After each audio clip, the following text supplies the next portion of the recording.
Good afternoon, everybody. A very warm Sunday afternoon. Welcome to today's live at the waterhole in association with Africam. And we've started off with giraffe. What an absolute treat up at Oldonyo in Kenya, one of my personal favourite waterholes. Always seems to be something interesting, and the giraffe just love to come down and drink, which is always very, very special to see.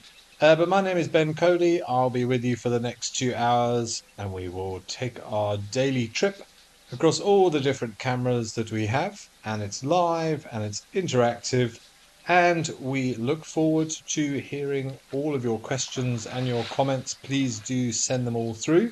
It's always wonderful to hear from you. Always nice to know where you're from as well. Such a multicultural audience that we have. And always very special to know that we are communicating and connecting with so many people across the world.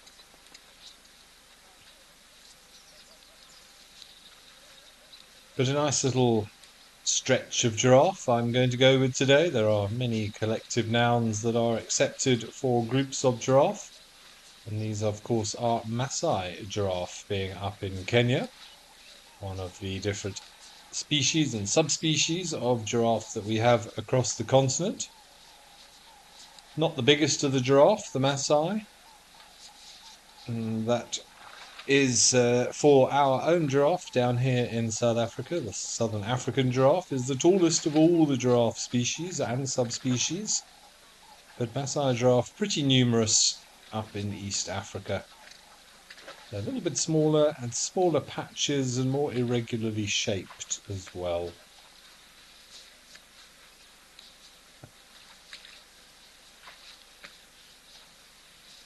More giraffe appearing from behind the bush.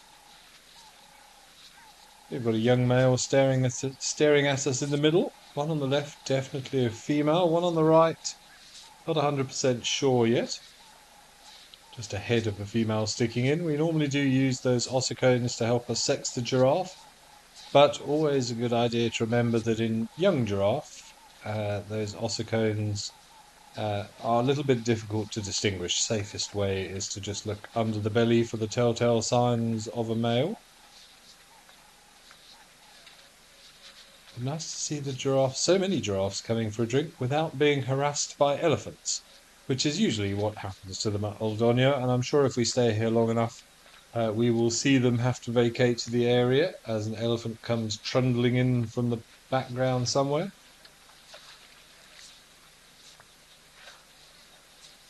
Little PP one, good afternoon to you as well. And yeah, what a beautiful start to see. What have we got there now? 6 giraffe all gathering around this little waterhole.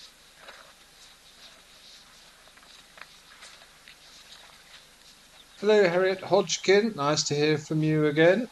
Welcoming myself, FC. I have Tadiwa in my ear today, along with all the wonderful tech people making this possible. And a happy Sunday to you as well down there in Cape Town.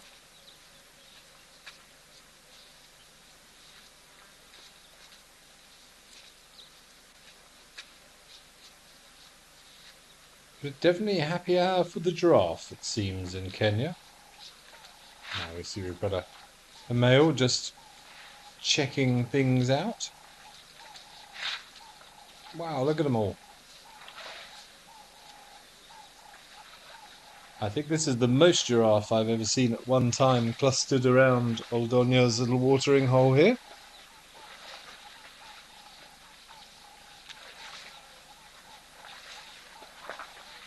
A mirage of legs and necks.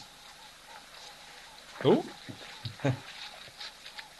it's a slightly overzealous male as well.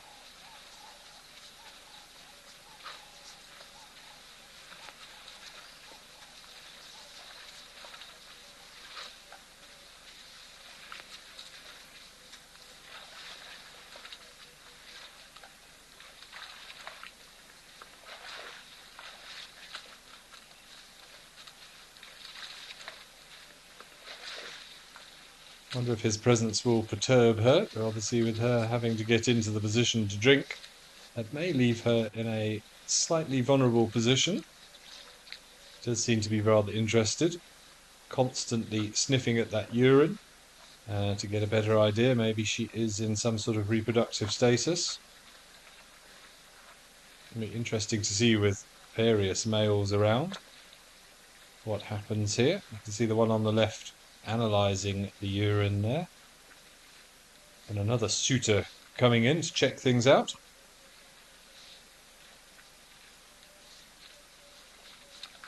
Maybe, if we're lucky, we'll get some necking if these two boys decide to have a little bit of a scrap over her. I don't think I've ever seen two giraffes having a full-on neck on live at the waterhole before. That would be pretty amazing to watch.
The majority of them drifting away now.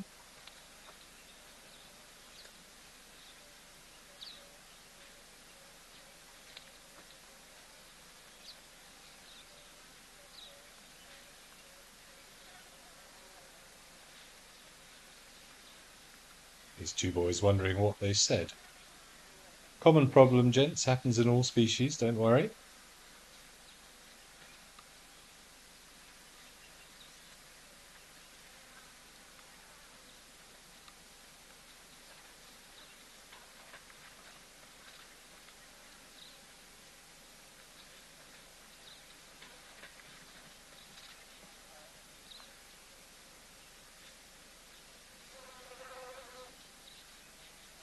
Hans, good question, asking if there's a geographical reason why the giraffe groups are much bigger in Kenya.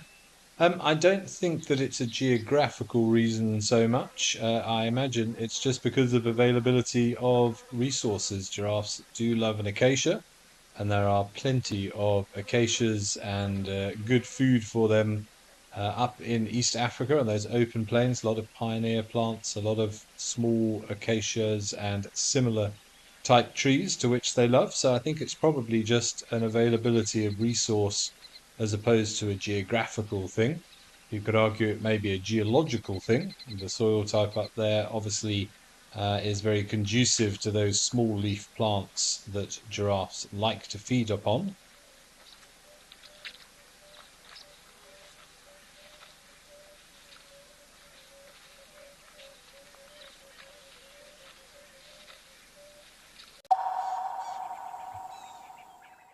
Join me, Andrew Wistenholm, for an indescribable 6-night stay in the beautiful Albany of the Eastern Cape at Amakhala Game Reserve. Now, this trip is going to be action-packed with a lot of storytelling, adventure, as well as the opportunity to make everlasting memories. We'll be exploring the best of Amakhala by staying at 2 luxury lodges, which will be the perfect blend of comfort as well as wilderness. Book your spot today, and let's get ready to explore the wild beauty of Amakhala. Every guide in Africa has been on an endless quest for the ultimate bush wear. Until now, Rugged Wear has a huge range of amazing bush gear for every wild situation. In the midday heat, those chilly winter mornings, in the storms of summer. Rugged Wear has the bush kit for every wild occasion. Locally made in South Africa, crafted with precision, stitched with quality.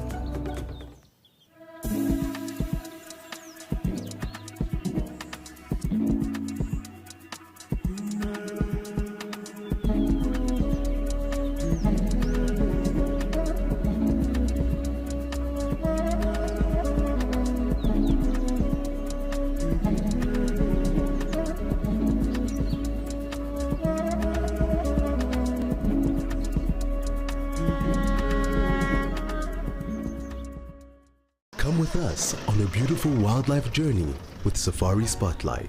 4 unique South African locations, countless unforgettable moments, jam-packed with exhilarating and inspiring wildlife sightings.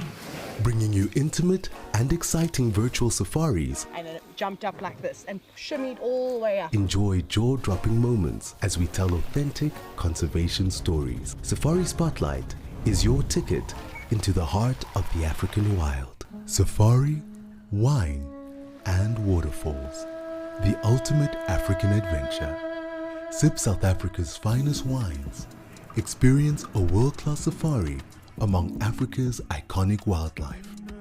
And stand in front of Victoria Falls, one of the natural wonders of the world. All this can be yours with Wild Earth Travel, where Africa comes alive.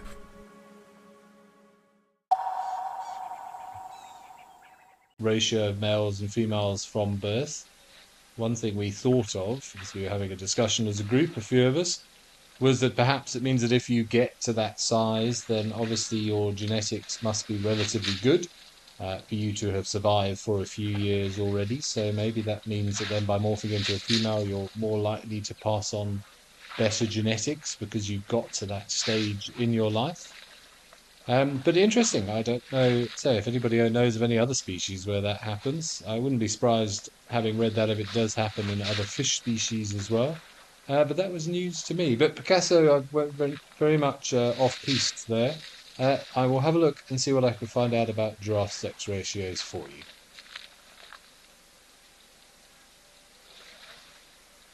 And good afternoon to Raw as well, originally from Dorset, my neck of the woods, or where my parents are these days, and you now live in Mpumalanga, the place of the rising sun. And you've said you've always loved giraffe, but Wild Earth has taught you to love many, many other species too. Good. That is exactly what we want to hear.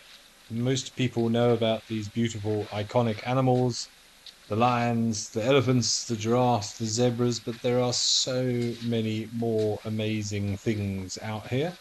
And so who knew that barramundis, well, maybe some of you did, but I certainly didn't know that barramundis change sex as they get older. Nature is full of wonderful and weird things. And the more you learn, the more you're amazed by it.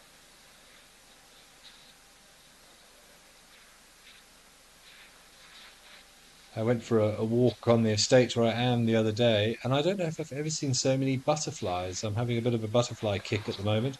It was like walking through some sort of Alice in Wonderland Disney movie. There were butterflies of multiple different species, many of which I couldn't identify.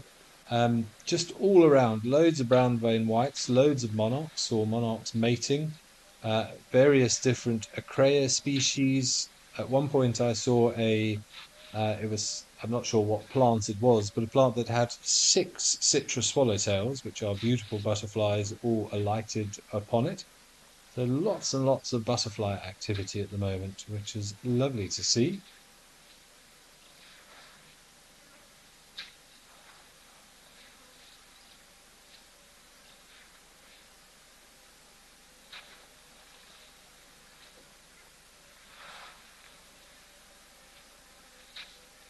And at the other end of the spectrum, what a magnificent bull elephant this is. A huge head, beautiful tusks,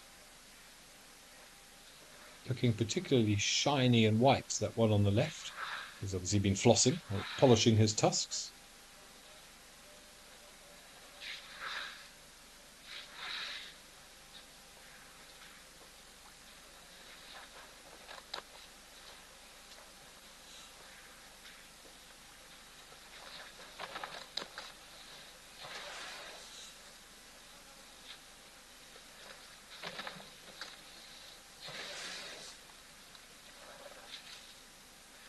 Beautifully even they are in terms of length. You can see it looks like he just favors the left tusk more than the right. There is a little notch out of there where he has been breaking branches, snapping branches and twigs and things over it for many, many years.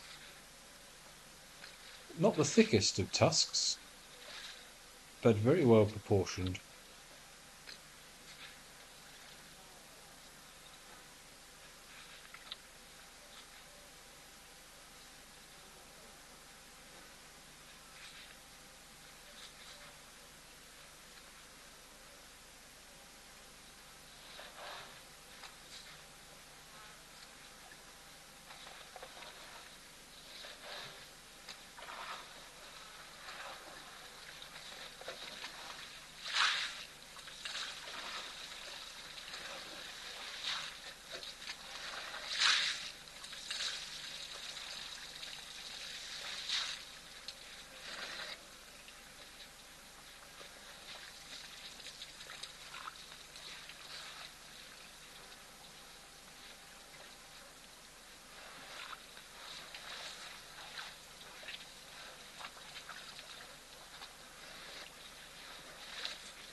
Right, Picasso, back to your question about giraffe sex ratios and the possibilities of them being a bit skewed. My initial research has shown that in captive populations like zoos, there does seem to be a little bit of a skew towards the males. About 62% of giraffe born in captivity seem to be males. I'm not sure why that would be the case. Um, and in wild populations where there is quite a lot of poaching, they do tend to be slightly skewed towards females, which I suppose would make sense because the males are more likely to be poached. They're bigger and more impressive depending on what they are used for.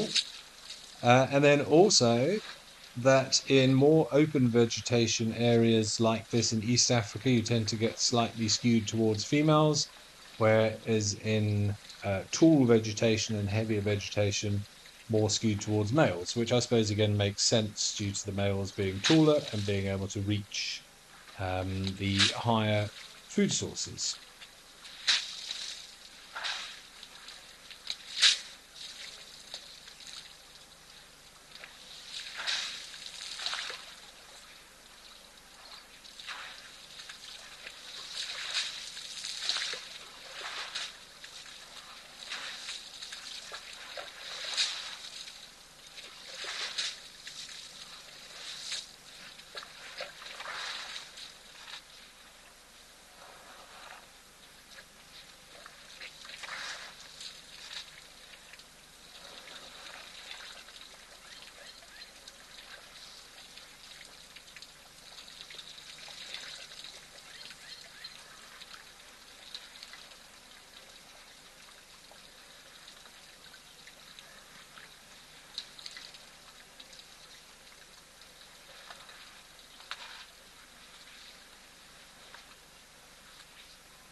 CD's been, yes, you're saying it sounds lovely. I was also just keeping quiet and enjoying the splashing there.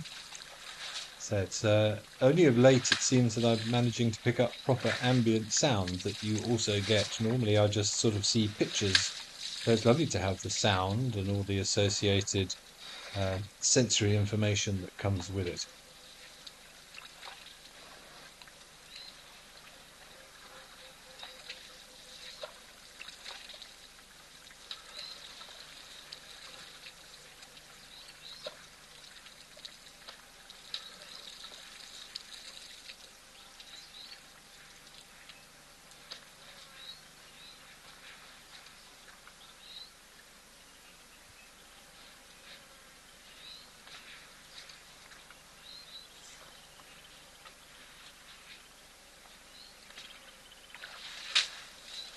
Jan Mello, you're saying this is warming you up. I assume therefore it is relatively cool where you are. It's actually quite a nice overcast day today, rather humid. We have got hopefully, some rain coming in over the next week or so. Doesn't look like there's going to be a huge amount of it in the low felt, but we are expecting some, which would be a welcome relief. We haven't had any rain really for the best part of a month, and I noticed yesterday a lot of the grass is beginning to dry out and beginning to sort of brown off a little bit. So a little towards the end of the season, shower or 10 would probably go down very well. It's still warm enough, I would say, though, that I'm unashamedly sitting here with my aircon on.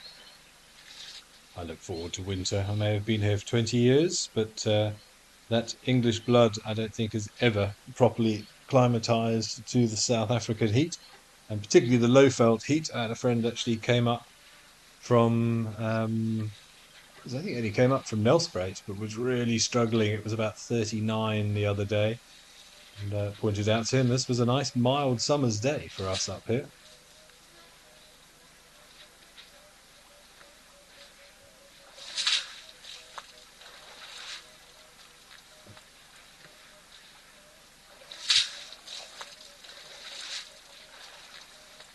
Melanie, you're asking whether these types of cameras are used to study animals and their behavior. Absolutely, yes. The beauty of this is we are seeing these animals doing completely natural activities. Yes, there are places that you can go and the animals pretty much ignore your presence. They've become incredibly habituated to humans and vehicles. But there is always a part of me that wonders, are they putting on a bit of a show?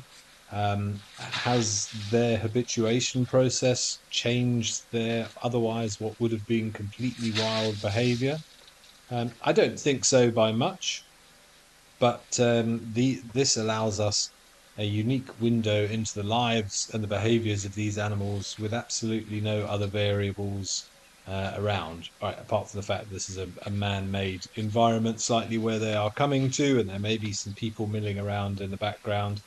But there are people who monitor these cameras pretty much 24 hours a day, and we do get to see some amazing things and some unusual behaviors that you don't necessarily read about in the books. And when it comes to research, you need a big sample size and you need as much data as possible. So these are very, very handy in conjunction with everything else that we have these days with satellite tagging, drone footage, infrared cameras, infrasonic microphones. We have a wealth of opportunity to really get into these animals' lives in a completely unobtrusive manner. And we're still trying to figure out communication and behavioral patterns. Pretty amazing if you think we went to the moon, was it nearly 70 years ago now, or whatever it was, and we still don't know how animals communicate with one another, and we're still finding out interesting things and discovering new species. There's so much to be learned.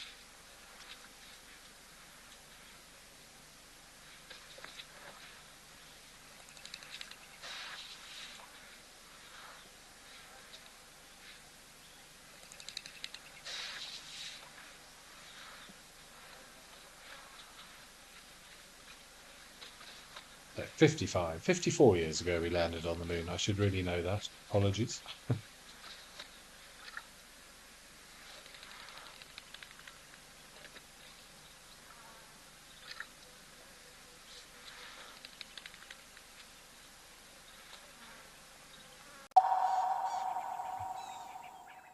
We love all creatures in the African bush, from the biggest to the smallest, including the tiny little insects and arthropods, but some of them are not as charming as we'd like them to be.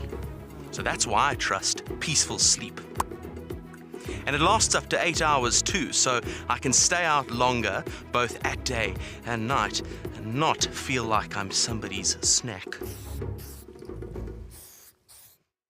Become a Wild Earth YouTube member today and unlock extras and bonuses, like ad-free streams so you can stay immersed in your safari without any interruption. Have your burning questions answered first by me or other expert naturalists. Join now to avoid missing out on these amazing benefits. Help us connect people to nature.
Are you ready for the adventure of a lifetime? Wild Earth Travel's newsletter is your passport to a magical journey.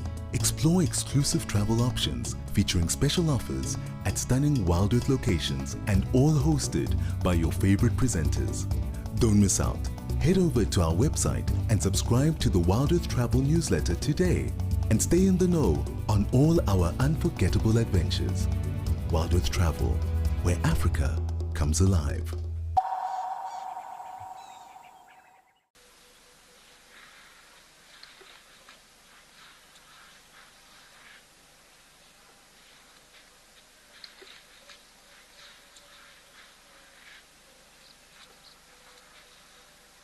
Right, well, we'll definitely keep an eye out in case Wonton is still in the area. It would be lovely to see him, but I think let's stay in Kenya and head over to Lentore. I believe we have some baboons, which are always highly entertaining to watch.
Nice little bit of grooming going on.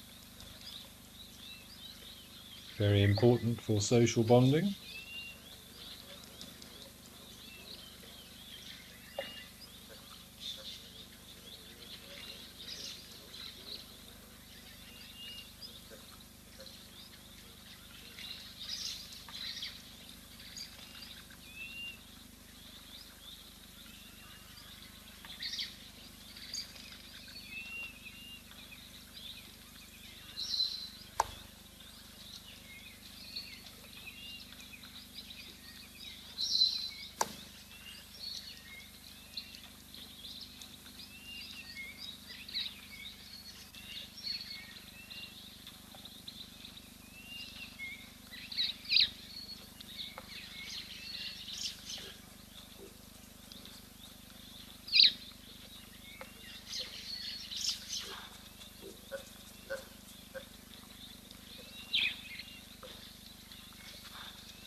Always important to have the parts that are more difficult to reach groomed as well.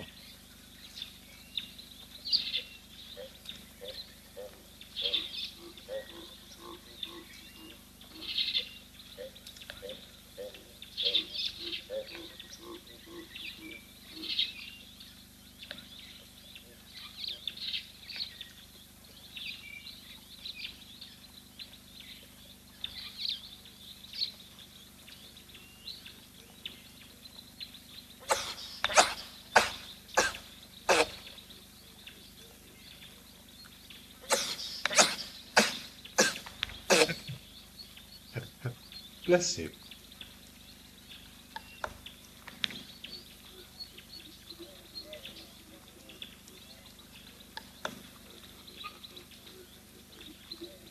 It rather epitomizes why we enjoy watching baboons. There is something very human about their antics, and to hear them sneeze like that.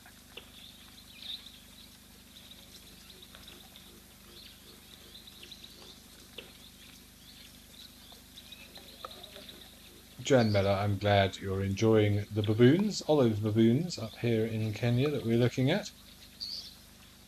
And Deb Davis, you're saying they're entertaining but not your favourite mammals. Oh, I'm sorry about that, Deb Davis. But as you said, very entertaining to watch. You can watch them for ages, always doing something. You can always relate to something that they're up to.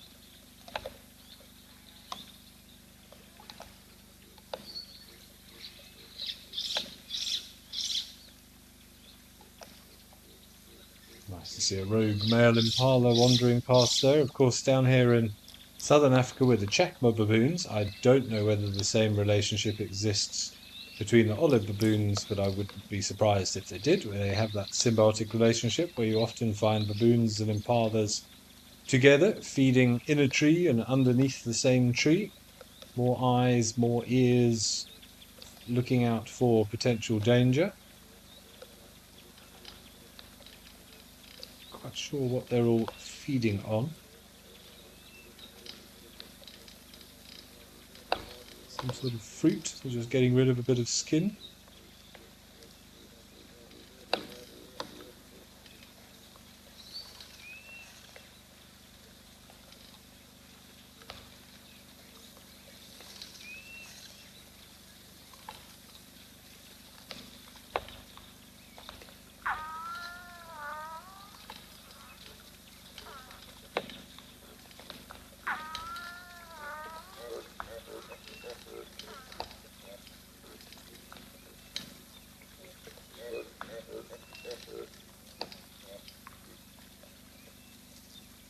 Some quite impressive males in this group, though. I think it also helps they have that sort of slightly shaggier hair than the baboons that we have down here, so it makes them look a little bit more robust and, I suppose one could say, menacing.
This male looks very content there. It's a good activity for a Sunday afternoon. Hang out by the pool, have a little bit of a groom, bit of a massage.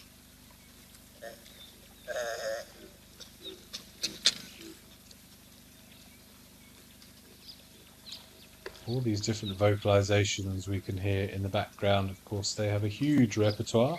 I'm not even going to attempt to try and tell you what I think they're saying to one another. But again, there's so much going on, a full language of baboon that is just beyond our realms of possibility. I look forward one day to point we can make some sort of machine that we can point at these animals and have a baboon translator and an elephant translator and a lion translator. That would really be rather fascinating.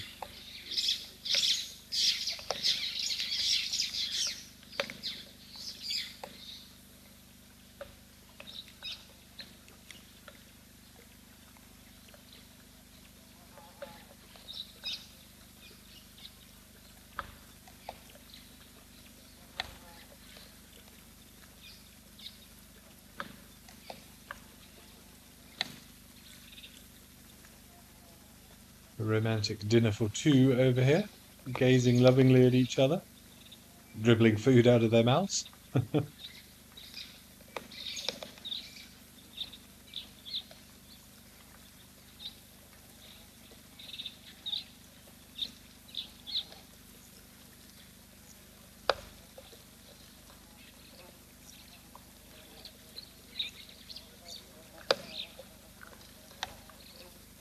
Nina Brown, you're asking how baboons relate with other species and whether they are as protective of something like elephants. Difficult question to answer, Nina, to be honest. They will certainly defend their own against predators, certainly. Baboons are well known to mob leopards and other predators. They'll get together as a group and try and chase the danger away.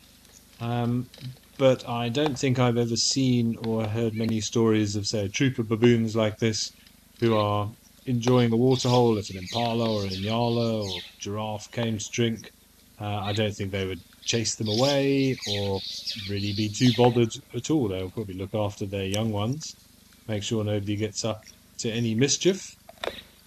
But I don't think they have a particular. They're not particularly defensive. This one's lying down. Defensive over the waterhole, for example, like elephants are.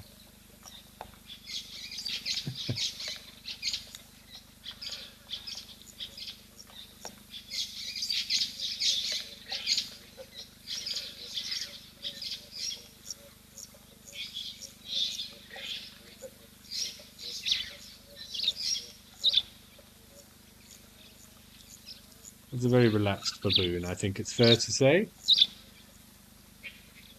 Enjoying his spa treatment.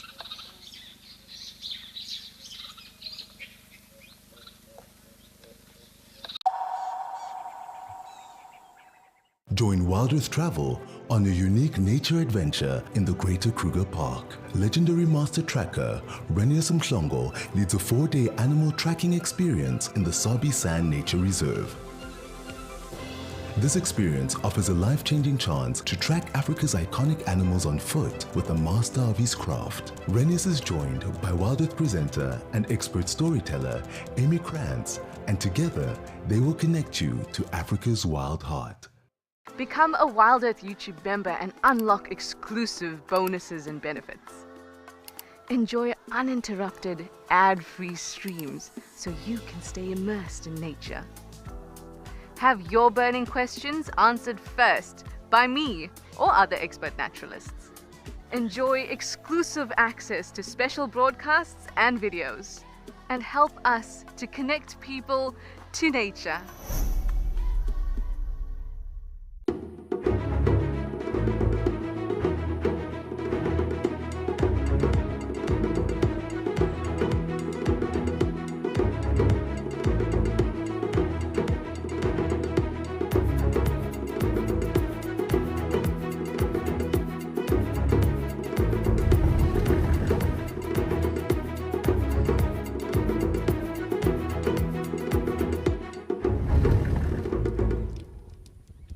We understand that not everybody has got spare pennies to rub together at the end of the month.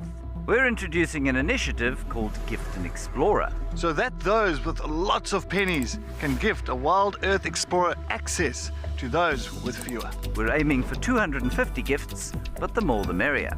You can nominate a recipient or keep it anonymous. It's a great way to share the Wild Earth mission with other nature lovers around the world. Wild Earth Travel would like to take you to Namibia and Botswana.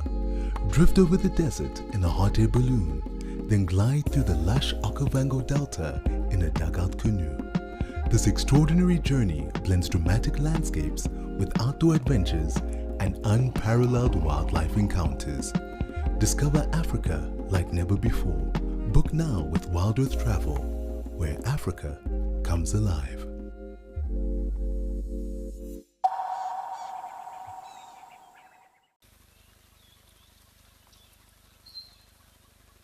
This baboon now is really enjoying life. Completely all four limbs spread. It's a very trusting pose. I'd say very important for social relationships. And interesting to see quite a lot of the things that are being pulled out of there are also being fed on.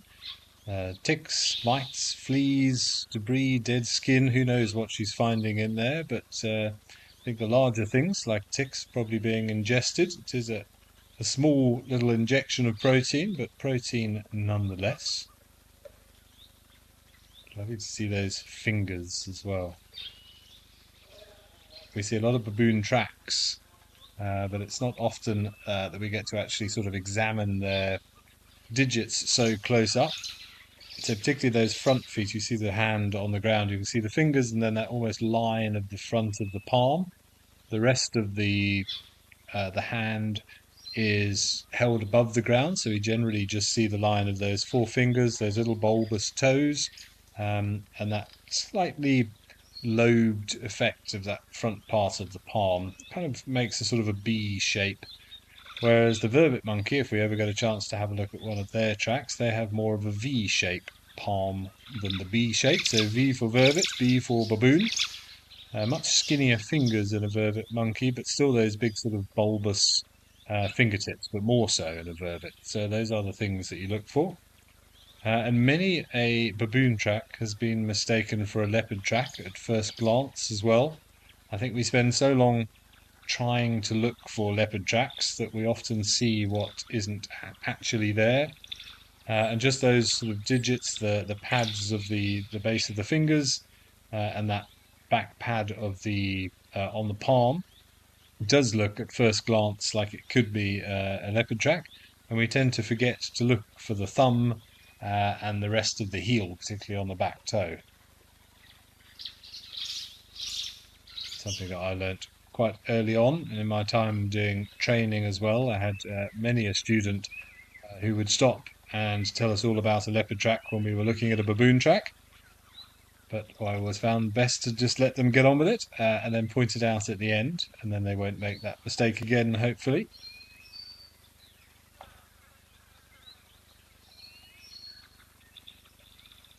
Actually heard from one of my ex-students the other day, who I know is an avid Wild Earth fan, so I won't mention names for privacy, but she pointed out something that happened on her very first drive that she ever took. And I was with her, the rest of the students she was driving, and we left the gate and we drove maybe 100 meters down the road, and unbeknown to her, she ran over a millipede, and I thought it was a good chance to make a point here, so I made her stop the car. She didn't know why. Got out of the car, we walked back to the millipede, and I made her apologise to the millipede. And I actually saw her the other day, or we caught up online for the first time in many years, and she reminded me of this incident, and that thanks to that, many dung beetles, millipedes, and other small things have been saved because she's never forgotten that incident. Made me feel a little bit guilty, but also quite proud that I've saved multiple arthropods on the roads.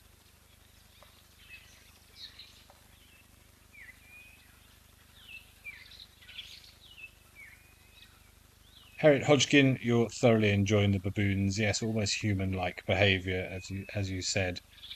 Always very, very interesting to watch. I think we can all empathise with baboons.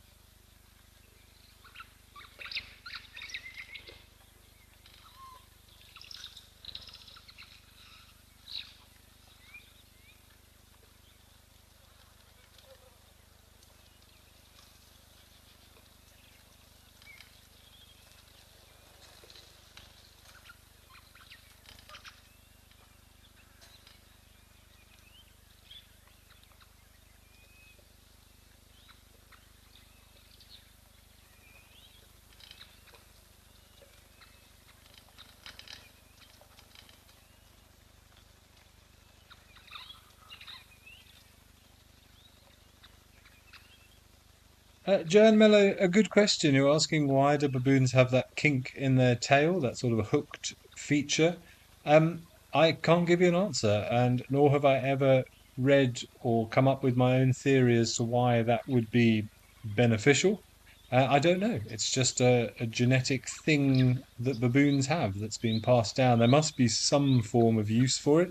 The only thing I could maybe think of, this just popped into my head now, in fairness, I haven't thought about it for years, is that maybe from a female perspective, it might make it more obvious to see their backsides, which is how they advertise their sexual status, and that when they are in their estrous cycle and everything swells up and goes red to attract the attention of a male, possibly by having that tail sort of held up above it, just makes it a more obvious statement, a more obvious thing to look at, but I certainly don't see how it would help, particularly with balance.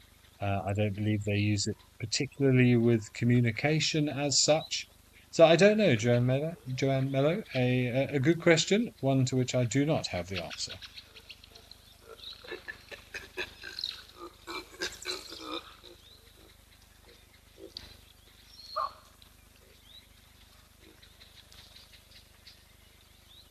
bar time's over. Not sure what happened to make them move off so quickly. This one seems unperturbed.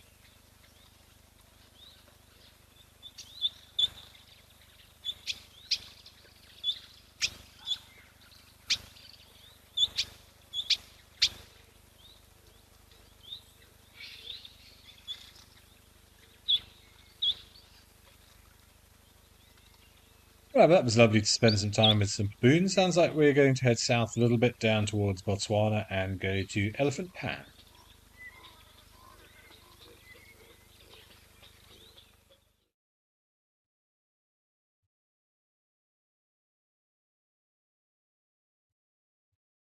Oh, look. Hello, little one.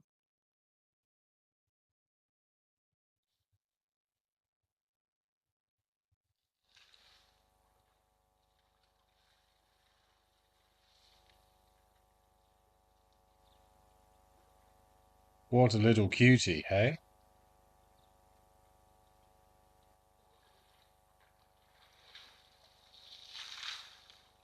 Struggling to control that trunk properly. Go on, get it in the water. Got to get the tip in. Go on. It looks like it got folded up and can't get it out. There we go.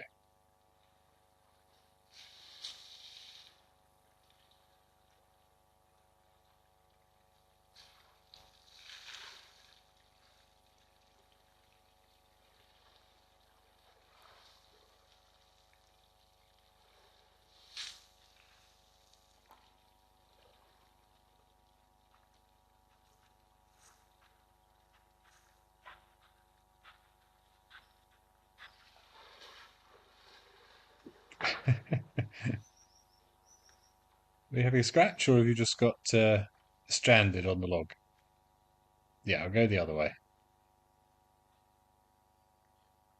Very cute. Probably around about 3 months old, I would say, 3 or 4 months.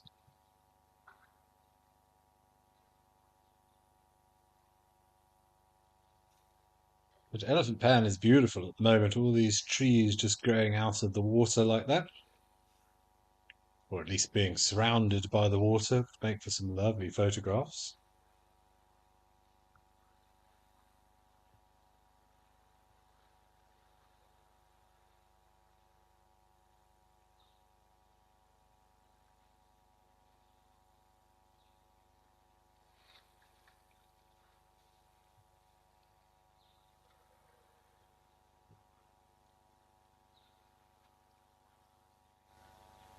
Lady Macbeth, I'm glad you're enjoying the teeny calf. It is indeed teeny tiny.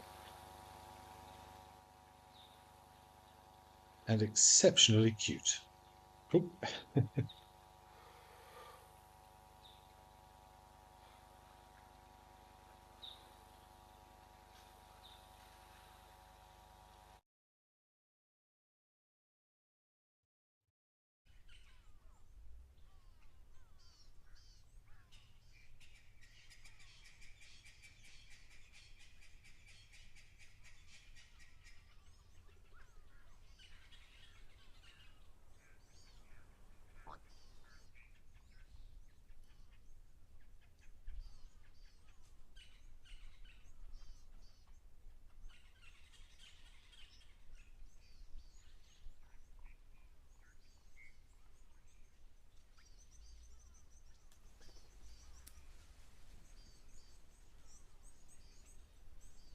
Sticking very close to Mum. Maybe sticking in Mum's shadow, which is probably a good idea. I know it's been very hot in Botswana over the last few days. And you can see by the position of the shadow, sun very, very high in the sky at the moment.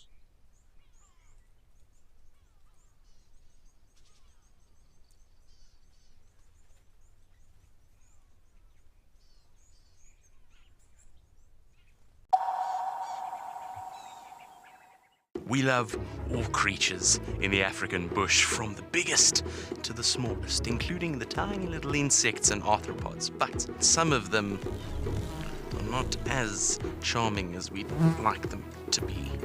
So that's why I trust peaceful sleep. And it lasts up to 8 hours too, so I can stay out longer, both at day and night, and not feel like I'm somebody's snack. We are thrilled to announce our new exclusive feature for YouTube members and explorers. Join us live every Tuesday for our sunrise and sunset safaris. Experience Tawny Tuesday like never before with up-close encounters and breathtaking moments. Don't miss out. Become a YouTube member or explorer today and immerse yourself in the heart of the bush. See you Tuesday.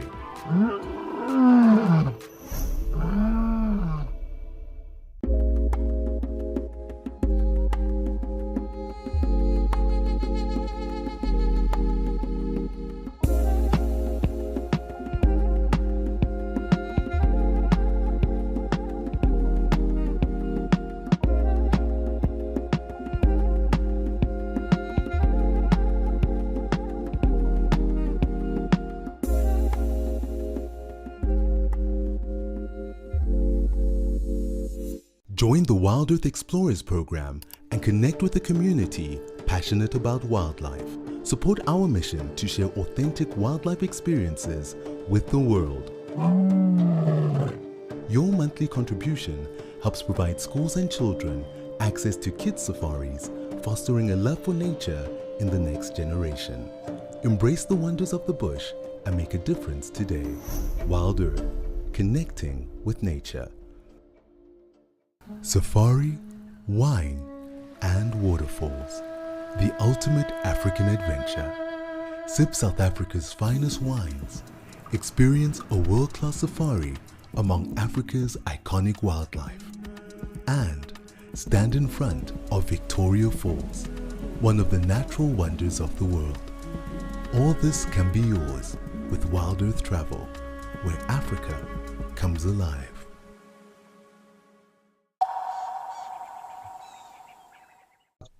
There have been some studies done on rabbits to suggest that because rabbits, like all rodents, have lagomorphs, they have their front teeth continuously grow. So as they're gnawing and eating on fibrous material, they're constantly being worn down and sort of powdered down, and little bits break off. And they've shown that rabbits actually will ingest that calcium, so they will swallow those little pieces of teeth that are broken, and that will be utilized by the body and go into continuously producing more tooth as well. If you're going to have teeth that grow for the entire time, you need to be able to restock on those raw materials, a little bit like elephants, really, with their teeth. So the top part, the exposed part of those molars, are probably swallowed. Some of them may fall out as they sort of crumble away with use. But as they're moving further back into the jaw, towards the front of the jaw, as the new teeth are pushing in from the back of the jaw, the roots are definitely reabsorbed into the body for future use as well. No point wasting it.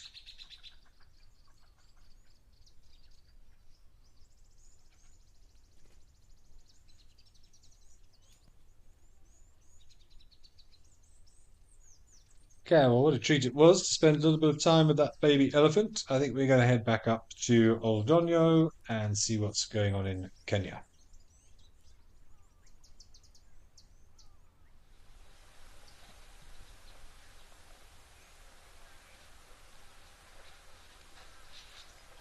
All our giraffe are back. Doing some neck yoga.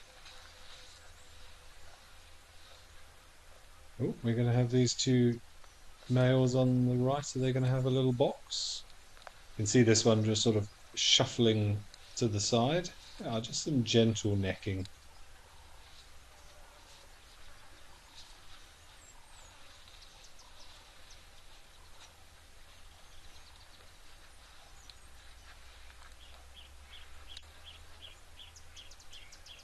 Leopard lover, you say you'll be going to the Netherlands in a couple of weeks. Well, we wish you a wonderful trip. You're going to visit the Royal, I'm probably going to butcher the pronunciation, so my apologies in advance, but the Royal Asa Isinga Planetarium on the Sonneberg Observatory. Well, that does sound like fun. As somebody who would very much enjoy that sort of thing, I hope you have a wonderful time. Been rather frustrating from an astronomical point of view of late. The clouds have been fairly rife. We've had lovely clear days, and then in the evenings the clouds have rolled in a little bit. But I do have a project on the go from a photographic perspective at the moment. I am collecting data. I'm trying to get up to 8 hours worth of 5-minute photographs of a beautiful area of sky, very faint. You can't see with the telescope, you need to photograph it. Something in the constellation of Orion, very close to Rigel, the brightest star, called the Witch Head Nebula, which is a little cloud of dust and gas up there, which does look very, very much like a witch's head, with a sort of a long nose and an extended chin.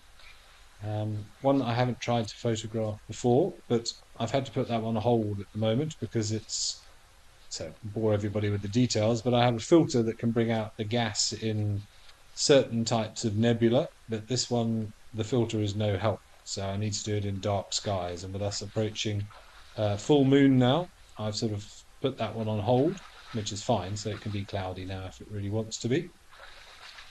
But I'm looking forward to processing that image. That one will be a first for me.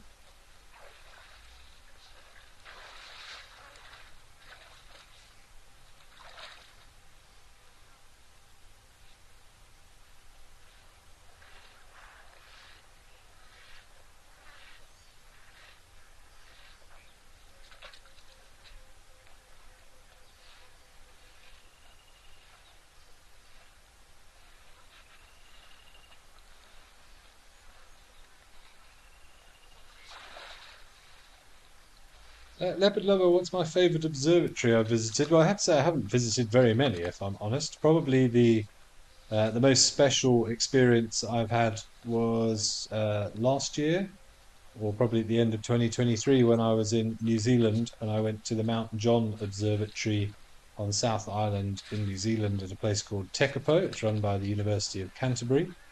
I only went during the daytime, so I didn't get to look or see anything in action, but I got to see some of the huge telescopes, meter diameter telescopes, a 2 meter telescope, and I got a one-on-one private tour with somebody who used to work there and is still involved in astronomical research. He's doing a project on NEOs at the moment, near Earth objects, so things that might crash into Earth. But that was very special to get a private tour of a proper observatory and see some of those hugely impressive telescopes that they've got there.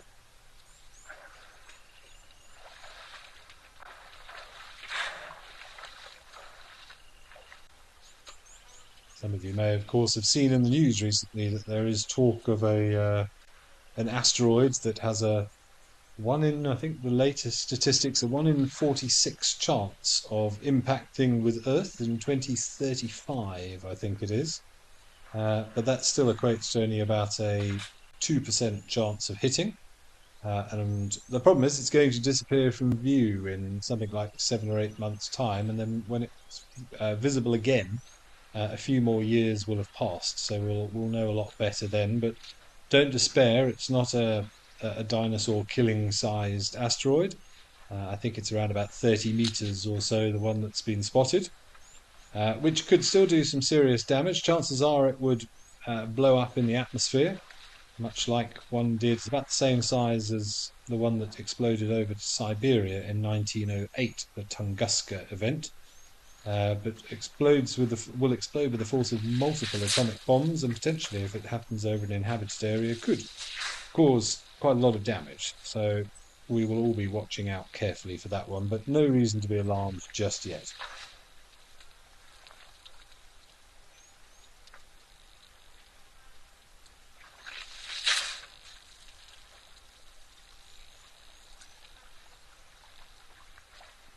Well, thank you, Leopard Lover. I shall keep that one for later, to go to the Perth Observatory. Yeah, I never went to Australia. I never quite got there, despite spending 9 months in New Zealand or so. I never hopped across the Tasman. Save that for another trip.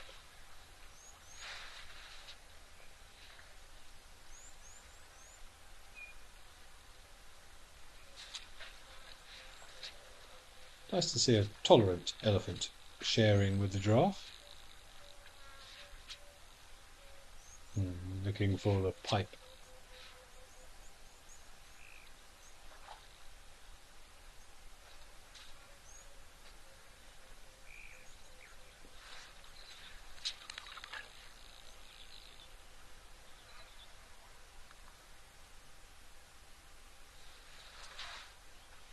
No, seems to be content with the standard dam water.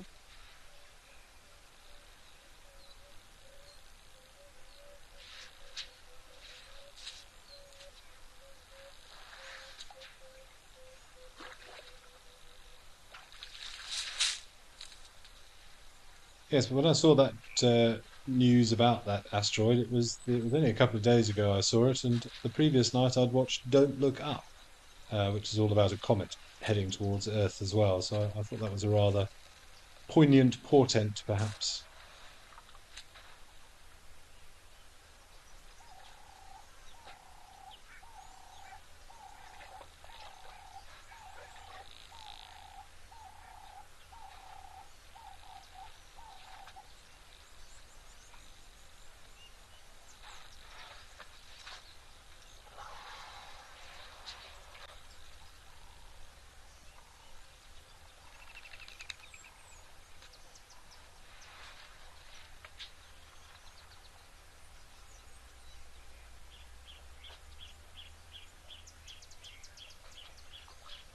Shiv, wow, you went to the observatory in Hawaii. Well, that's high on the list of many places that I'd like to get to.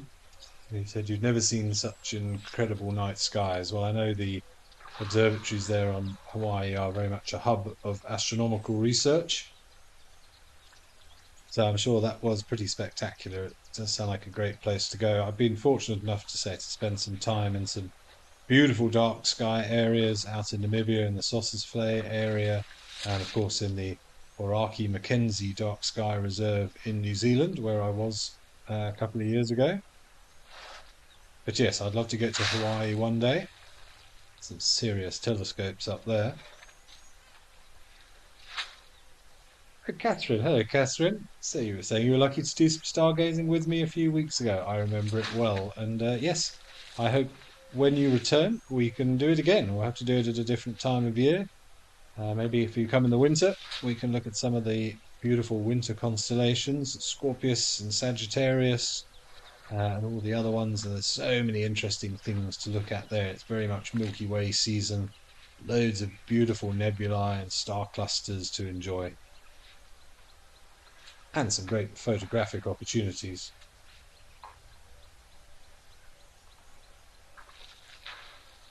Sarah, no, I have never been to the Hertzmonceau Observatory in East Sussex. I can barely even say it.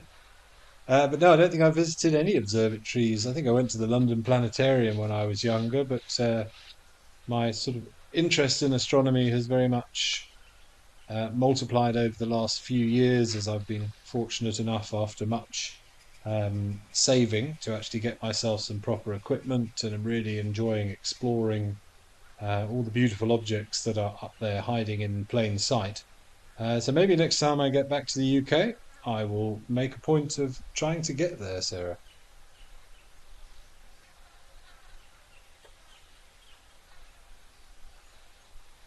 And Mercedes Ben, I should go to the Griffiths Observatory in Los Angeles. Yes, I should. Apparently, I've got quite a big trip forthcoming.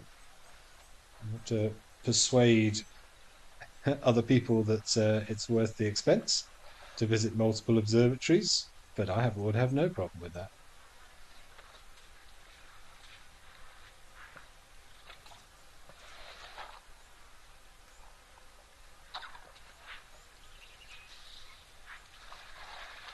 Quite a few Ellie's beginning to file in now, but still no sign of One Ton. I hope he does pop back. I would very much like to be able to say that I have seen him live.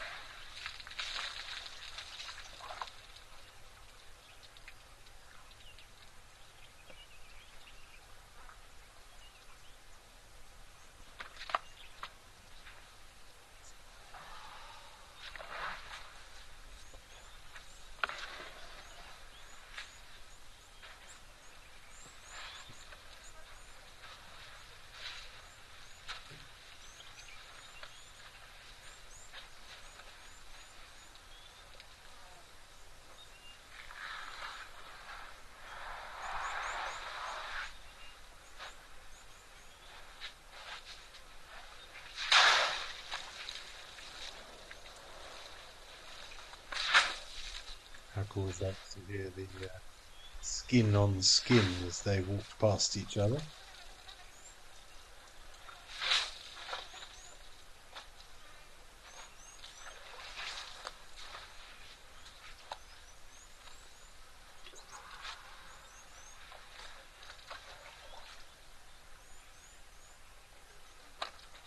Yeah, if anyone is interested, I did post a couple of photos recently, one a couple of days ago of the Little Beehive cluster, which is a beautiful young group of stars very, very close to Sirius, the brightest star in the night sky, and Canis Major.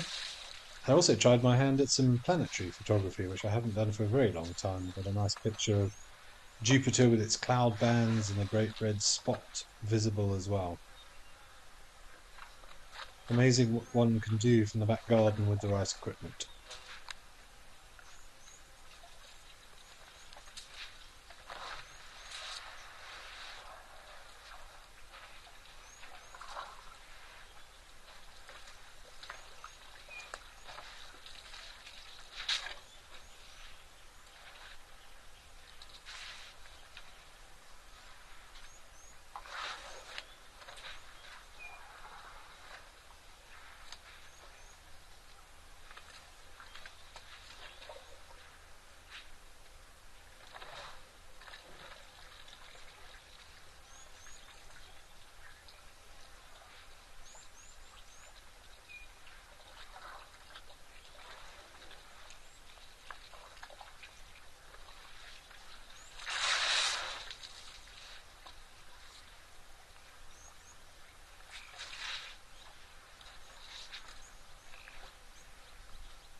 To hear one of the wood doves in the background. Again, I'm not sure exactly which ones they have up there in Kenya.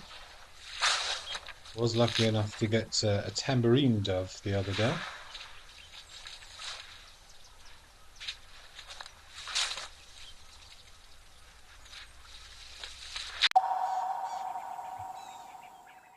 Seven nights on safari during the magnificent green season. The rains have stopped, the land is emerald, and there are wild babies everywhere. Meet your favorite presenters. This is amazing. And create unforgettable memories on this once-in-a-lifetime adventure. Thank you for coming along on this little adventure. The Green Season Grand Tour, only with Wild Earth Travel, where Africa comes alive. Join the Wild Earth YouTube superfan community and unlock a world of additional perks. Get exclusive early access or discounts to Wild Earth travel deals. Wear the best bush attire with merchandising discounts. Enjoy an interactive live monthly private safari. Don't miss out on the ultimate fan experience. Join the YouTube superfan community today.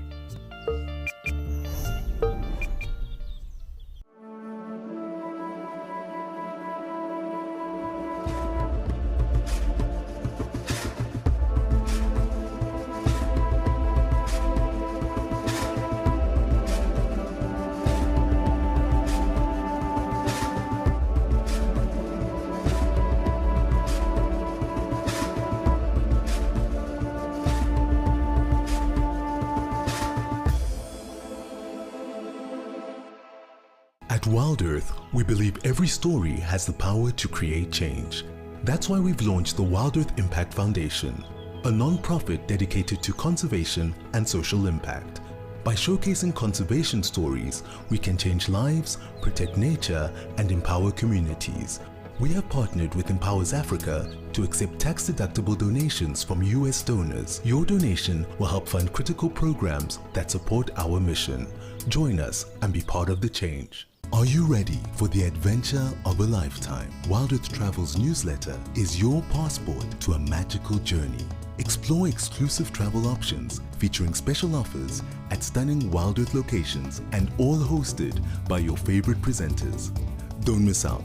Head over to our website and subscribe to the Wild Earth Travel newsletter today and stay in the know on all our unforgettable adventures.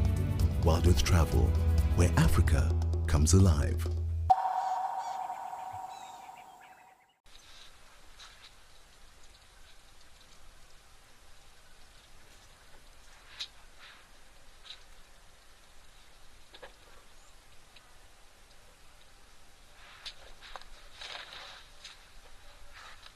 Very much enjoyed watching that elephant have a bit of a scratch on the other one.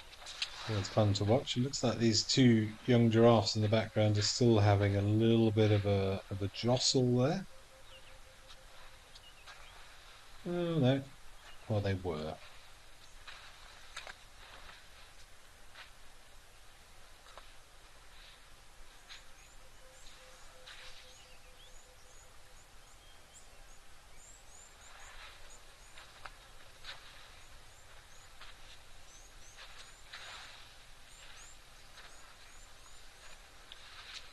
The beautiful scenes at Old Ronyo.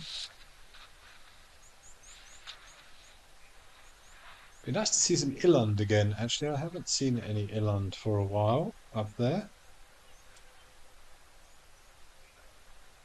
A lot of elephant and giraffe over the last week or two. Not much in the way of antelopes. So I remember seeing huge herds of zebra here a little while ago as well. More giraffe keeping an eye on the elephant.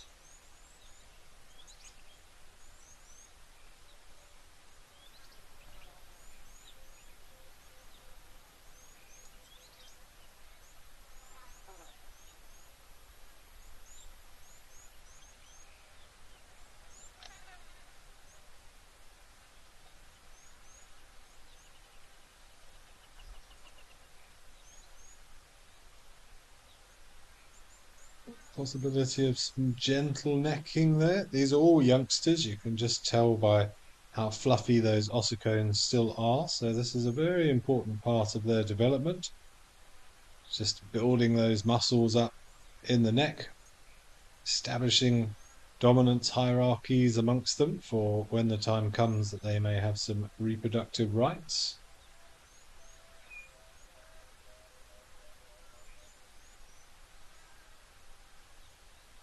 But you can clearly see absolutely no malice in that at all. It's very much just social bonding more than anything else. But there'll be an undercurrent. See a bit of a triple threat match going on.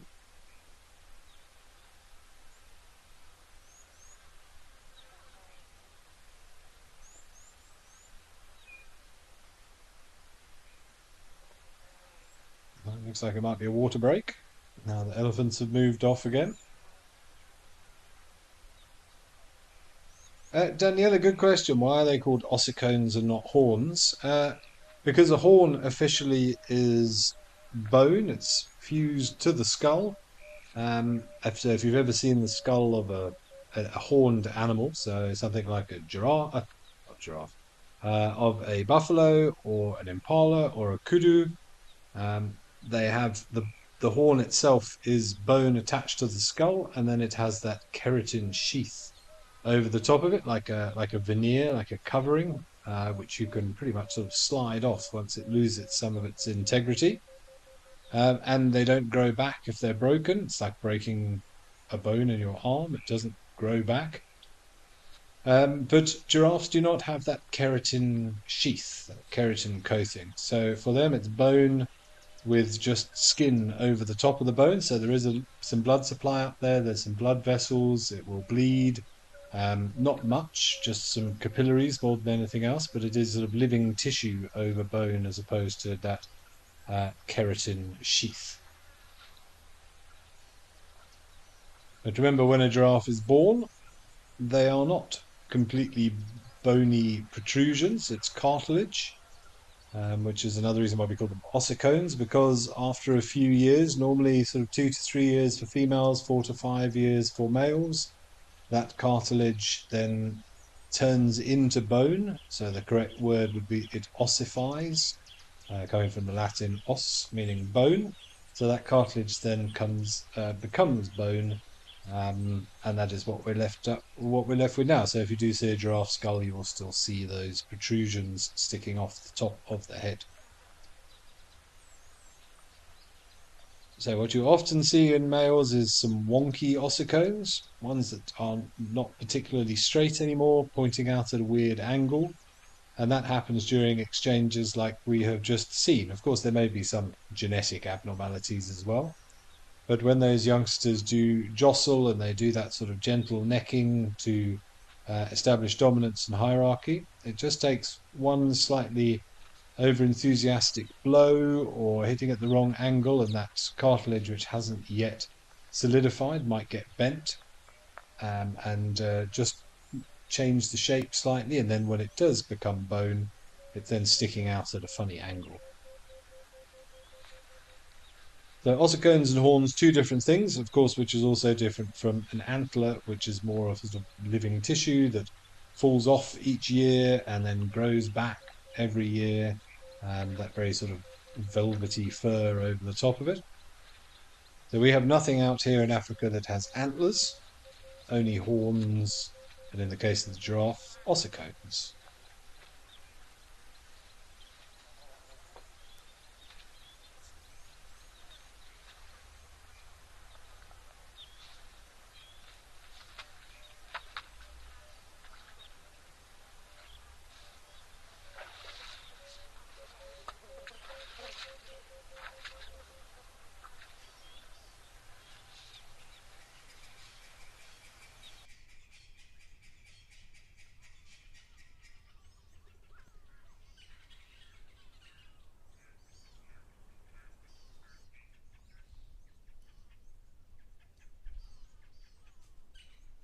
Oh, sorry, everybody. Looks like our screen froze up at Old Donya. That's a shame. I was hoping we were going to get a line of giraffes all drinking together, not something that you see every day. So it looks like we've come back down to Juma, I assume. We did have some elephants swimming in Juma Dam a little bit earlier.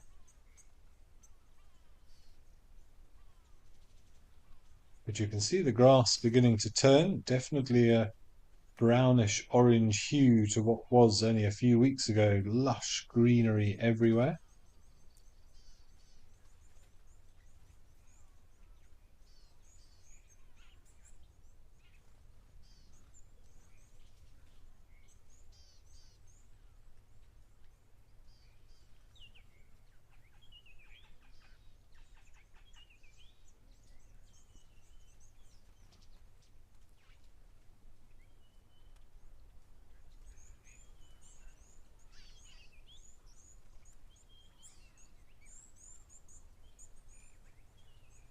Scanning slowly with this camera, not seeing anything, but I have no doubt there's plenty of things that we're missing. All right, it seems that our feeds elsewhere are back up and running, so let's head back up to Old Donya and see if those giraffes are still drinking.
Looks like the boys are heading off. Going to leave this female to it. Must got the impression she was sort of skulking around, checking out some of the local talent pool.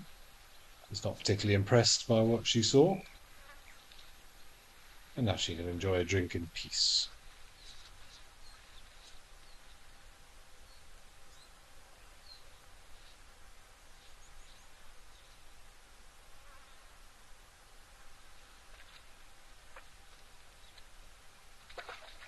Dark Main lover, you're saying you love giraffes, you love watching giraffes drink water. It is a strangely attractive thing, isn't it, to watch? It's awkward and ungainly, but beautiful in its own right. Very. We love all creatures in the African bush, from the biggest to the smallest, including the tiny little insects and arthropods, but some of them are not as charming as we'd like them to be. So that's why I trust peaceful sleep. And it lasts up to 8 hours too, so I can stay out longer, both at day and night, and not feel like I'm somebody's snack. South Africa's wild places are closer than you think, because Federal Airlines brings them to you.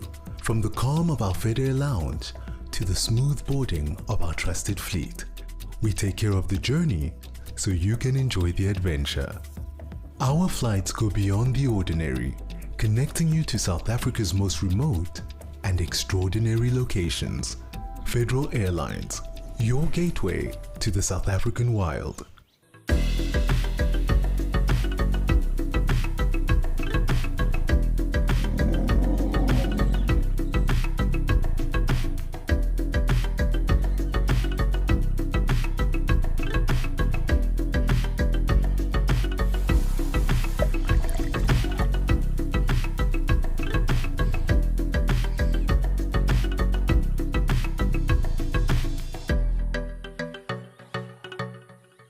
Come with us on a beautiful wildlife journey with Safari Spotlight.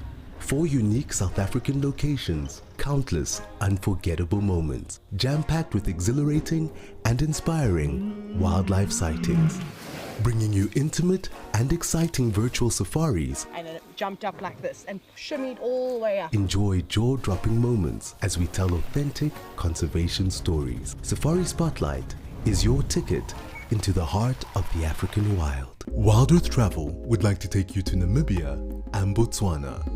Drift over the desert in a hot air balloon, then glide through the lush Okavango Delta in a dugout canoe. This extraordinary journey blends dramatic landscapes with outdoor adventures and unparalleled wildlife encounters. Discover Africa like never before. Book now with Wild Earth Travel, where Africa comes alive.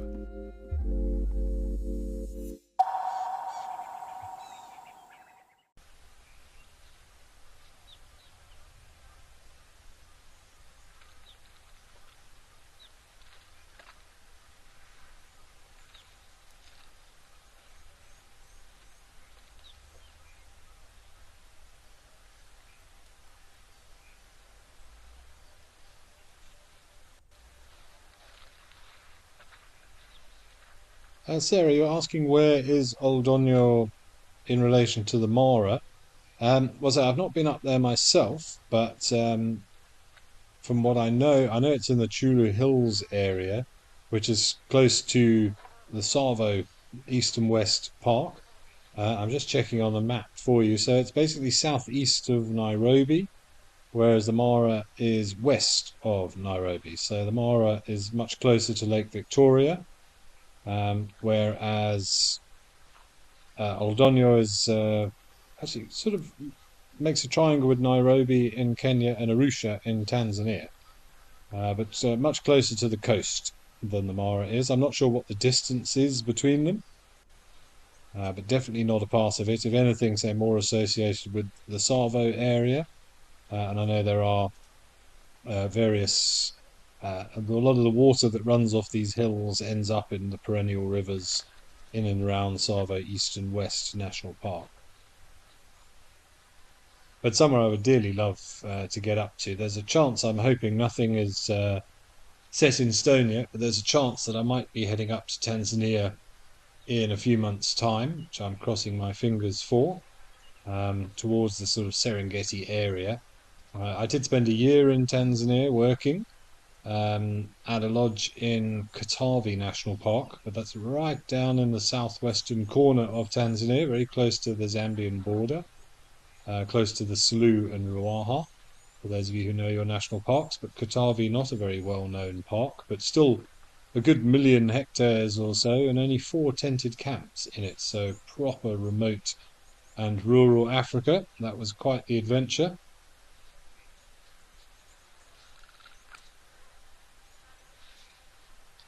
Victor, you ask why their legs vibrate so much. I would imagine it's just to dislodge flies. You can see that front one's, or that the right-hand giraffe's front left leg was twitching again then. I think it's a bit like horses and zebras. When little insects land on them, they twitch the skin just to get rid of them. The same way we would brush away a fly that was landing on you because it's annoying. So more of just a muscular reaction to rid the skin of pesky little flies.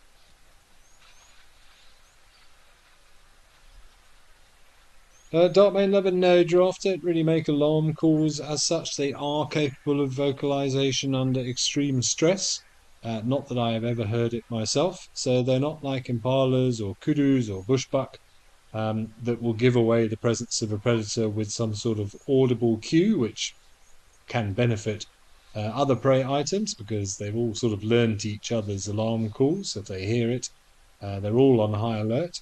It seems to translate fairly well through the animal kingdom.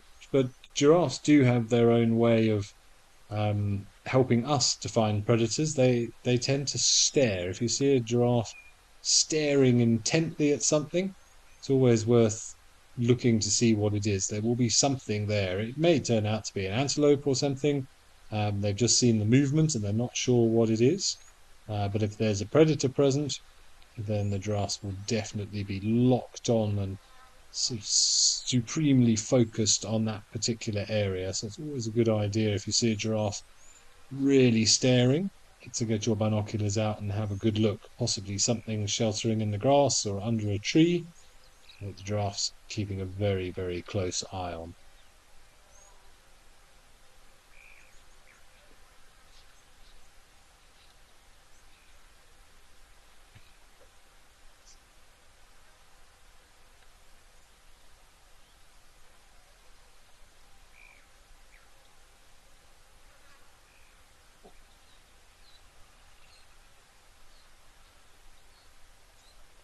So you can see, even though there's nothing too untoward, you can see that's a sort of a stare posture. The whole neck pointing towards whatever it is, ears forward, pointing in that direction, and just locked on to whatever it is that's attracted the giraffe's attention. So no, it is quite a small waterhole. I mean, I've also only ever seen it from this angle, but I don't think it's bigger than sort of 4 meters, maybe 5 meters tops from side to side. So it is a small waterhole, but it is pumped. There's a fed by a sort of a pipe which has a trickle of water just to keep it topped up. I have seen it bigger than this. You can kind of see off to the giraffe's right or right of screen as we're looking at it. You can kind of see almost a muddied line there. So the most water I've seen in here during the big rains in Kenya, it's probably about double this size. But about a month or two ago, it was very, very low. I think we were all getting a little bit worried, but it seems to have recovered and been at this sort of size for the last month or two.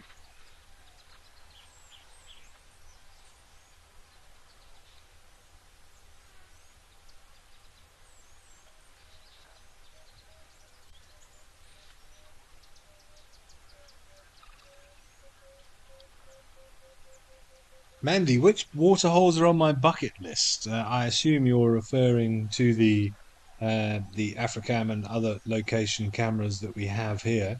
Well, I think this one would probably be top of the list. There always seems to be a lot happening. And also the Lentore waterhole I'd love to go to. It just looks like such a peaceful oasis there with the big trees and beautiful birding. Always see some unusual things there on these cameras. Trying to think of any other ones. The safari hook one would be nice, or I've never been to Okokoyo either.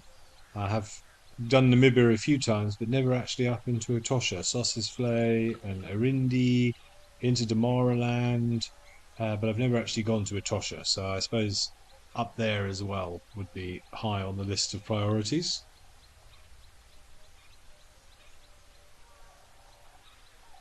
But I think if you said I could only visit one, which one would it be? I think it probably would be this one.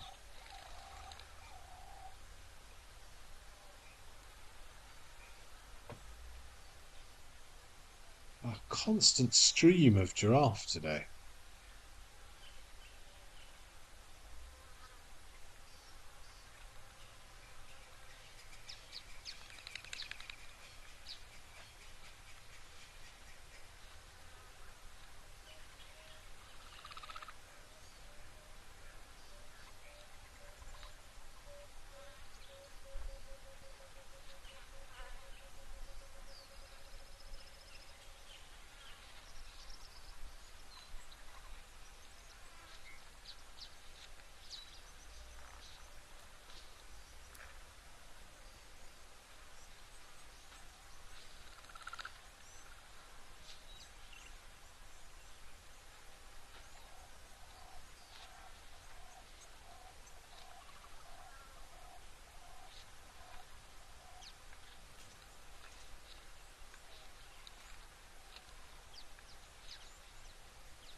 Keep hearing what sounds like an emerald spotted wood dove in the distance, but it sounds slightly different from ours. I've just been doing a quick check, and from a very quick check, it seems to be that we do get tambourine dove, laughing dove, emerald spotted wood dove, maybe red-eyed dove up there at Old Onyo.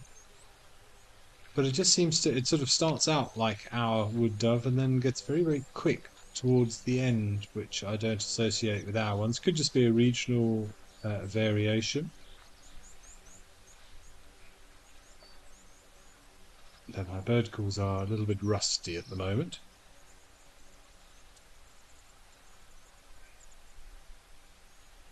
Lady Macbeth, you're saying Tanzania is on your bucket list. I'm not surprised. It's actually a wonderful country. I really enjoyed just my time there. I was in a very, very remote, isolated area. The closest village was about a 2.5 hour drive away, where we had to go to the local market to get fresh produce. And we had this amazing sort of, I don't know really what you would call it, but a local fridge, because we didn't have much in the way of power.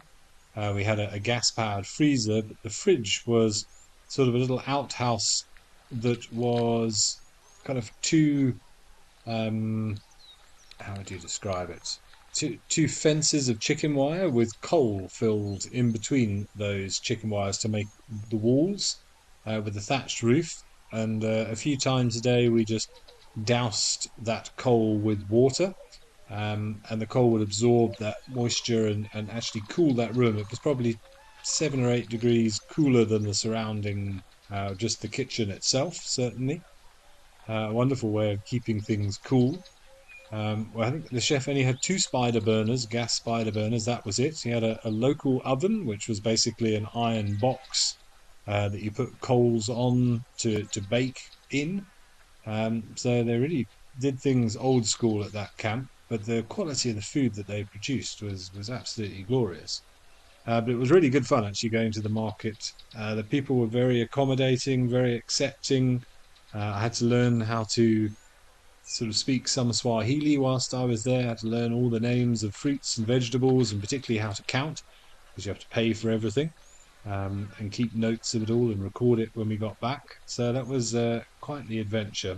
Also getting water. We had no running water. I had to go and collect JoJo cans of water and bring back to the camp every now and again from the TANAPA head offices, the Tanzanian Parks Board.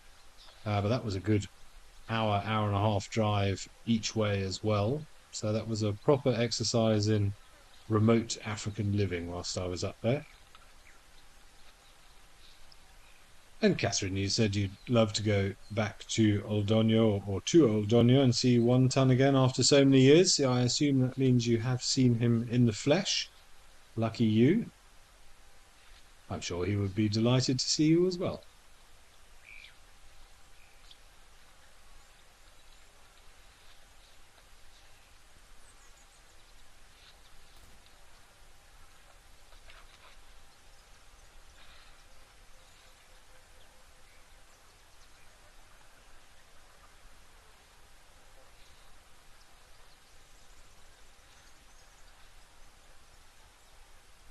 Yeah, I think it's time we had a bit of a change of scenery. We've just been speaking about some of my trips to Namibia, but never got up to Etosha. So let's go to the outskirts of Etosha to Safari Hook's waterhole.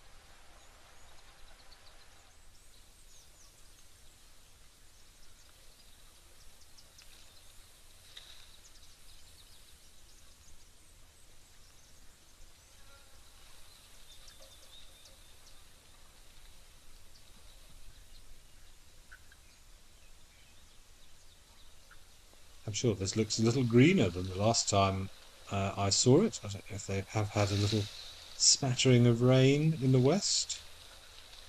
Oh, blah, blah, what's that? It's a black stork. Very nice.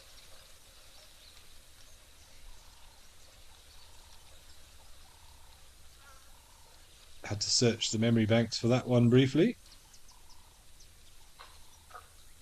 Very characteristic with that red beak and red legs.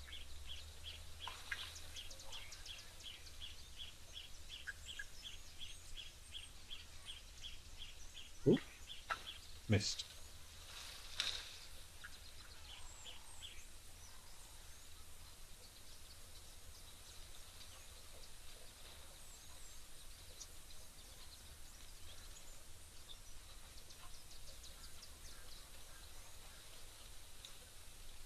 This whole waterhole to himself. I'm surprised in such a dry area there isn't more activity, but of course you never know with waterholes. But it's always a good technique, particularly during the dry season.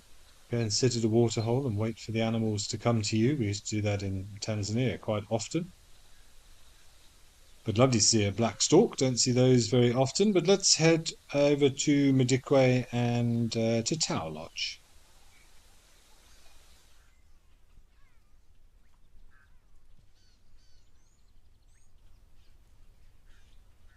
Ah, lots of Ellies coming down for a drink.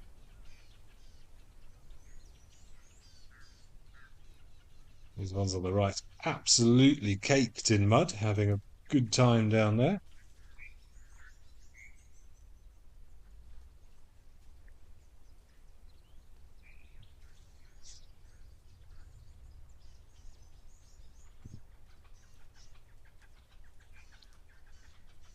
You can see the elephants in the back beginning to get a little bit of a spring in their step, often the case as they're approaching water, struggling to hold back their excitement.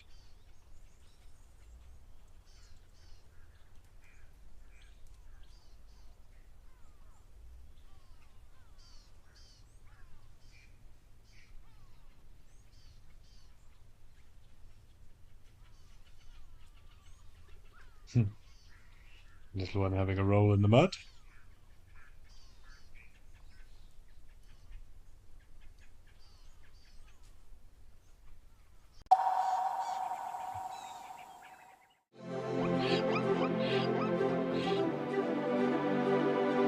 Thank you for coming along on this little adventure.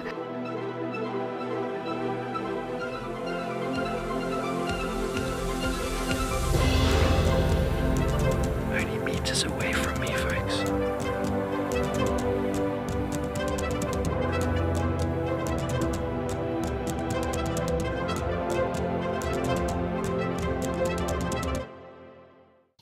Every guide in Africa has been on an endless quest for the ultimate bush wear. Until now, Rugged Wear has a huge range of amazing bush gear for every wild situation. In the midday heat, those chilly winter mornings, in the storms of summer. Rugged Wear has the bush kit for every wild occasion. Locally made in South Africa, crafted with precision, stitched with quality.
Safari, wine, and waterfalls. The ultimate African adventure. Sip South Africa's finest wines. Experience a world-class safari among Africa's iconic wildlife. And stand in front of Victoria Falls, one of the natural wonders of the world. All this can be yours with Wild Earth Travel, where Africa comes alive.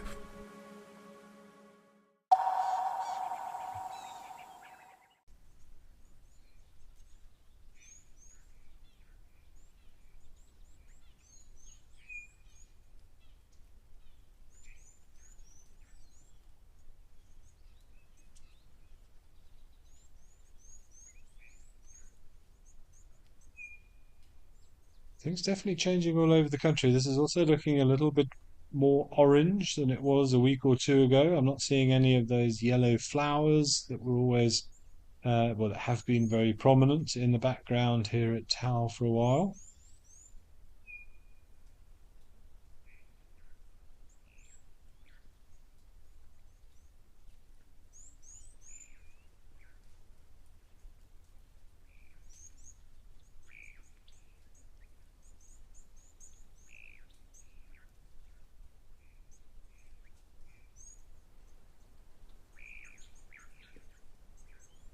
And a seemingly ever-present huge gaggle of Egyptian geese, which seem to have taken up residence here at Tau. Looks like a red-billed teal in amongst them as well.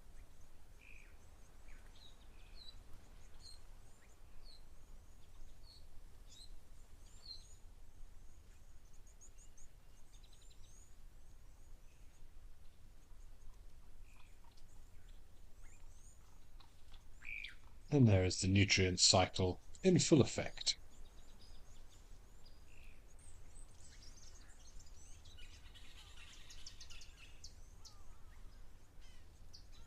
I saw the youngster come over there. I'm not sure if he was just investigating or whether he did actually engage in a little bit of coprophagia there, a bit of eating of mum's dung for the bacteria enzymes and things.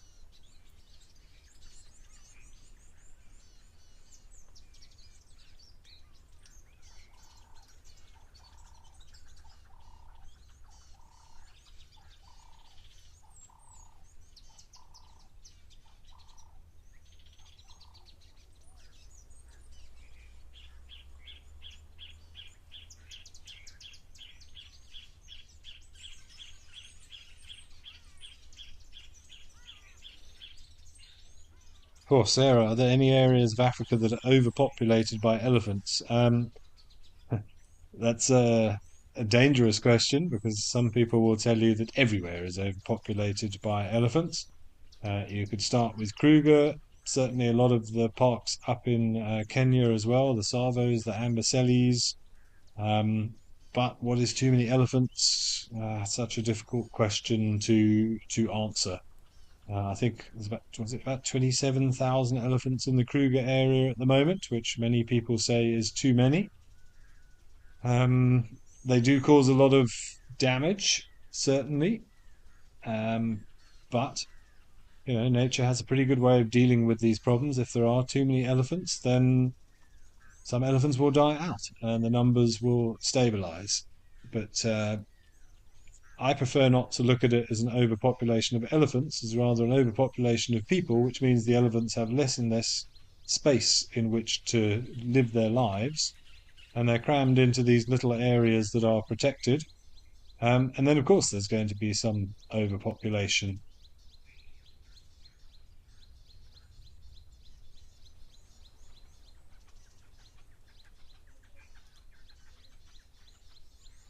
But yeah, a bit of a contentious question. That one very much depends on who you ask and your particular feelings on the matter.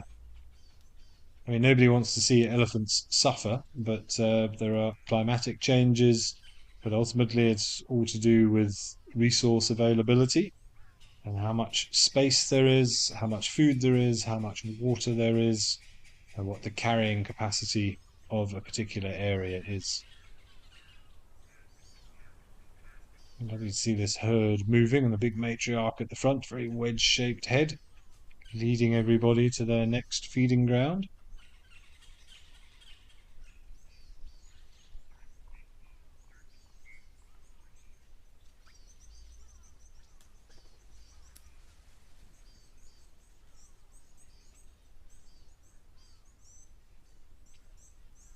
But ultimately, Sarah, we're going to get down to the to cull or not to cull debate again, which is a no-win situation for anyone trying to host that discussion.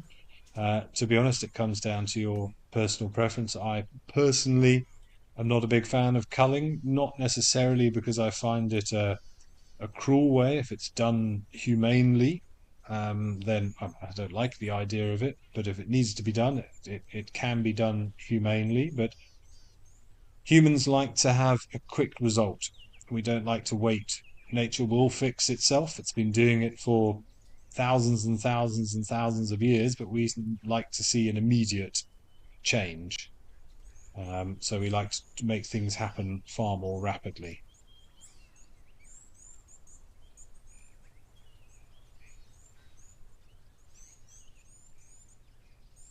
One thing you could argue we have too many of, though, is Egyptian geese.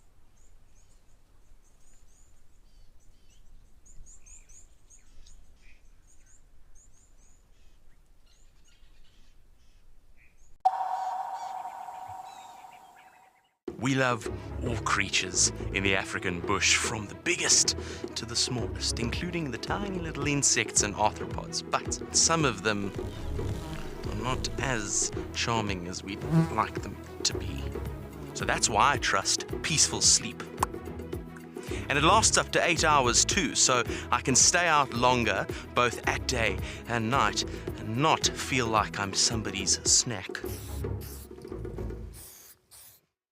Become a Wild Earth YouTube member today and unlock extras and bonuses, like ad-free streams so you can stay immersed in your safari without any interruption.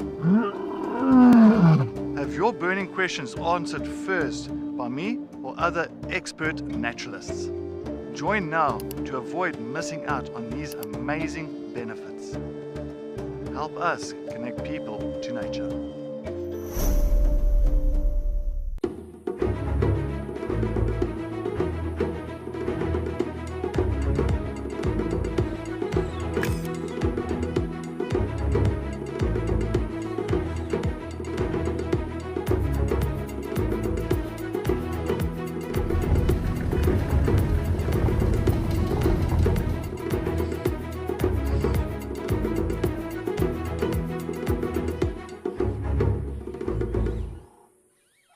We understand that not everybody has got spare pennies to rub together at the end of the month.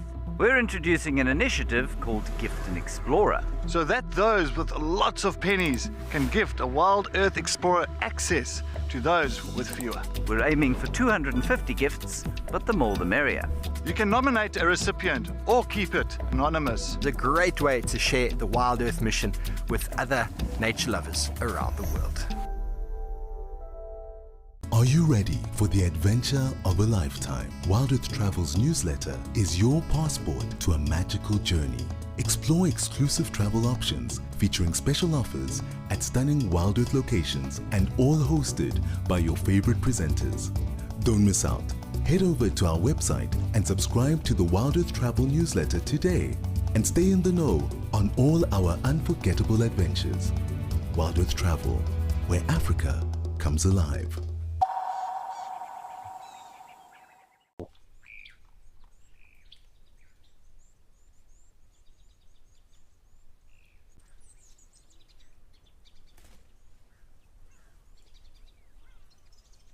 There are also plenty of elephants in Botswana, that's for sure.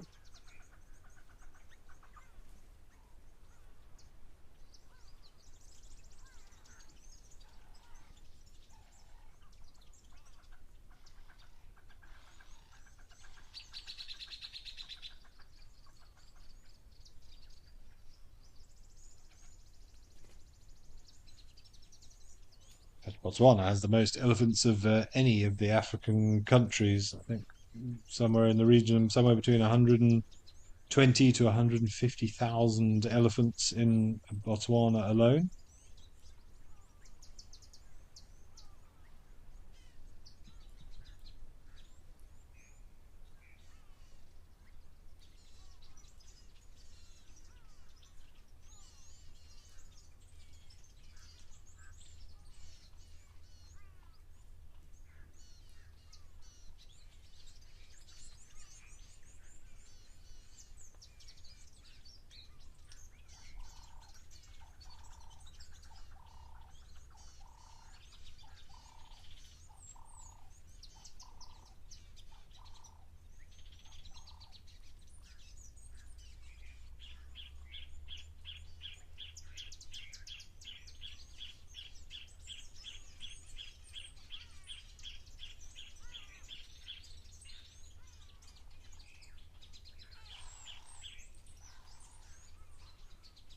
What are you smelling, boy?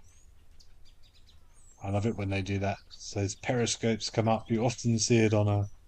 There must be something in the vicinity. Often see it on a walk if you're watching elephants from maybe, 80 meters or so. You've got a nice safe area. The wind is in your favor, and suddenly the wind changes. Within seconds, you see all those elephants' trunks go up as they try and hone in on your position. It looks like they both got a whiff of something. I wonder if we'll see anything approaching. More elephants, maybe? Could it be a musting bull or a female in estrus? Or just a hint of something on the wind?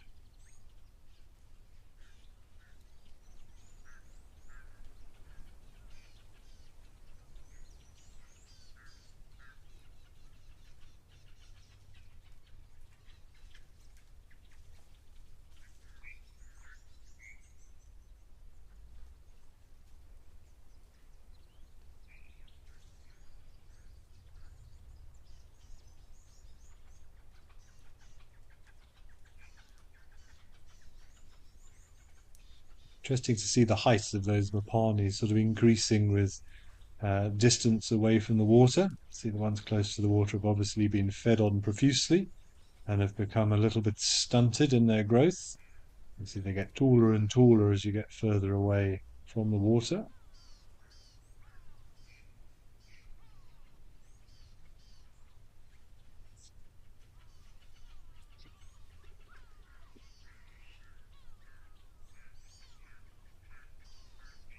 Looks like there might be some more elephants loitering at the back there. Yes, lots.